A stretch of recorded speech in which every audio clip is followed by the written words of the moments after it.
Rumah batik ini khususnya ya batik ini, nggak ada yang lain. Jadi kalau misalnya ada kerajinan yang lain itu yang ada di sini cuma khusus batik.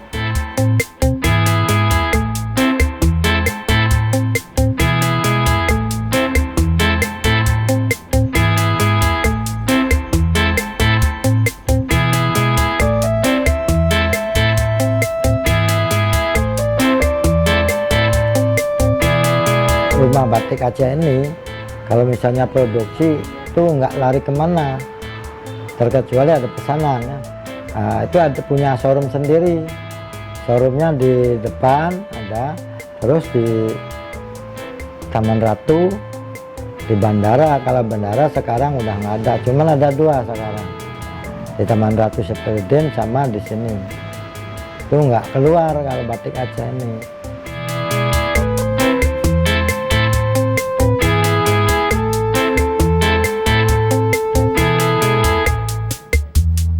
Tapi yang namanya batik Aceh itu banyak namanya kan, motif-motifnya segala macam.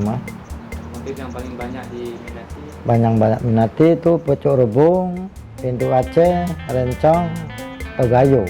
Itu cuma 4 yang banyak diminati karena itu khas sekali ya.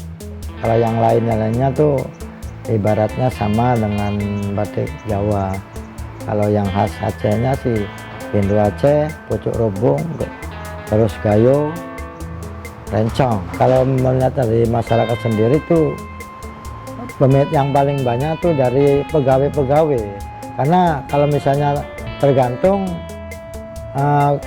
gubernurnya. Kalau gubernurnya istilahnya bikin batik semua, tiap tahun kan bikin batik, tapi jangan batik dari Jawa.